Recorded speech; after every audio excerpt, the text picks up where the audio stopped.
sahabat Rebal yang dikasihi Kristus, inilah renungan di balik layar Rebal, di mana setiap kisah Alkitab dikupas bukan hanya dari apa yang tertulis, tetapi dari apa yang dihidupkan oleh Roh Kudus di balik setiap kalimatnya.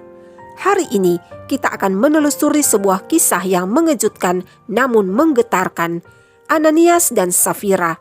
Sebuah kematian mendadak bukan karena penyakit, bukan karena musuh, tetapi karena dusta yang dibungkus kepura-puraan rohani. Apakah Tuhan terlalu keras? Apakah cintanya berhenti di balik kejujuran kita? Mari bersama kita menyelam ke kedalaman kisah ini dan biarkanlah Roh Kudus sendiri yang menyentuh hati kita. Inilah Rebal saat ini, Ananias dan Safira, ketika nafas berhenti karena kepura-puraan. Mari berdoa. Bapa yang kudus, bukalah mata kami untuk melihat kebenaran. Lunakkanlah hati kami untuk menerima teguran-Mu dan ubahlah hidup kami seturut kehendak-Mu. Kami menyerahkan waktu perenungan ini dalam kendali dan kuasa-Mu.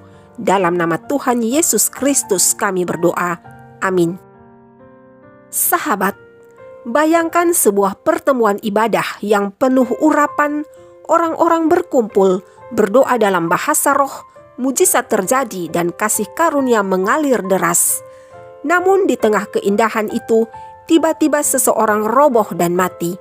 Tak lama kemudian, istrinya pun menyusul. Begitulah kisah Ananias dan Safira, dua orang yang mati bukan karena gagal, tapi karena menipu Tuhan.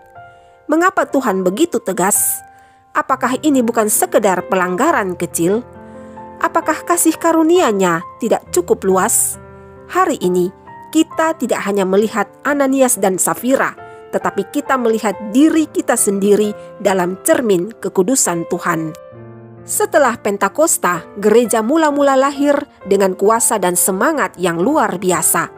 Orang-orang menjual harta mereka untuk saling berbagi, hidup dalam komunitas dan tidak ada yang berkekurangan. Demikian juga dengan Yusuf yang disebut Barnabas, seorang Lewi dari Siprus yang menjual ladangnya dan meletakkan seluruh hasilnya di kaki para rasul. Atmosfer pelayanan sangat kuat. Ada semangat pengorbanan, kesatuan dan kasih yang mendalam. Tapi di tengah kemurnian itu muncullah racun kecil, pencitraan. Ananias dan Safira bukan berdosa karena menyimpan sebagian hasil, tetapi mereka berdosa karena berbohong. Seperti yang tertulis dalam Kisah Para Rasul 5 ayat 2, dengan setahu istrinya, ia menahan sebagian dari hasil penjualan itu dan sebagian lain dibawa dan diletakkannya di depan kaki rasul-rasul. Sepasang suami istri ini ingin terlihat rohani seperti Barnabas, tanpa benar-benar berkorban seperti Barnabas. Mereka ingin pujian manusia, tetapi di depan Tuhan ini bukan soal uang, ini soal hati. Saat itu adalah masa awal gereja, masa fondasi atau masa pencetakan karakter tubuh Kristus. Jika dari awal sudah ada kebohongan yang dibiarkan, maka nantinya seluruh bangunan pasti akan retak. Kematian Ananias dan Safira adalah peringatan bahwa jangan main-main dengan Roh Kudus, jangan berdusta demi citra, dan jangan menjadikan kasih karunia sebagai alasan kemunafikan. Kematian mereka bukan karena Tuhan tidak mengasihani, melainkan karena kekudusan Tuhan yang tidak bisa dikotori. Lantas, apa relevansinya dengan kehidupan zaman ini? Tak bisa dipungkiri bahwa dunia sekarang penuh pencitraan. Orang berlomba terlihat baik bukan berusaha menjadi baik, dan kekristenan pun kadang jatuh dalam jebakan yang sama. Memberi tapi supaya difoto, menyembah supaya dilihat, berdoa supaya dianggap rohani, dan melayani supaya dipuji.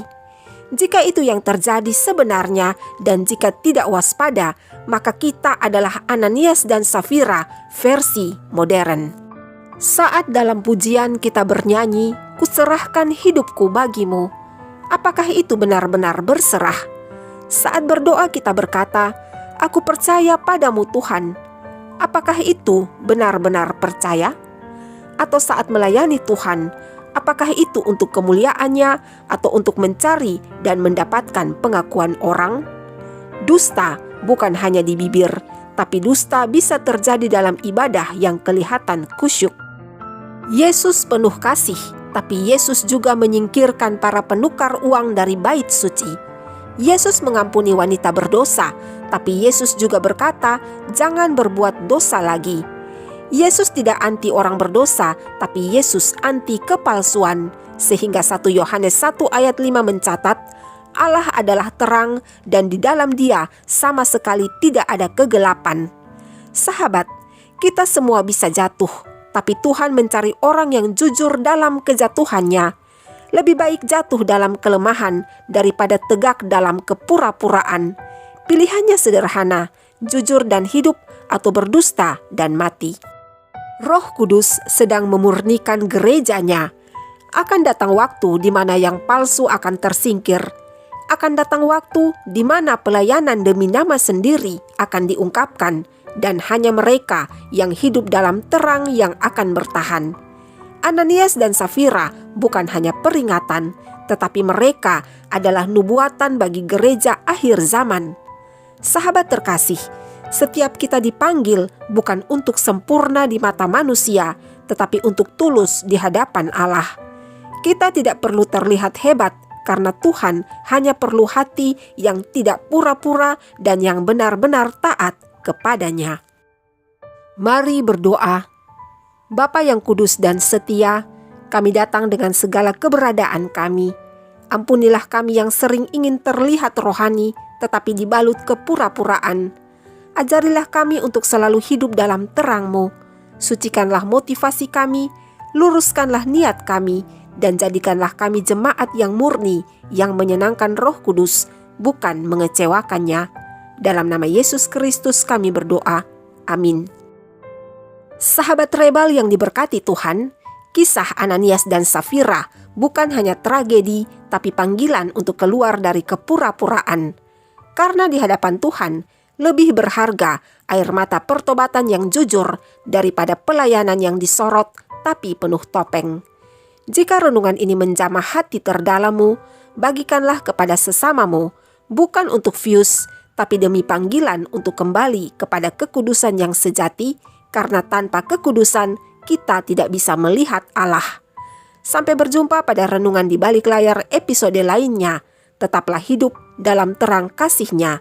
Tuhan Yesus memberkati dan menyucikan kita semua. Shalom.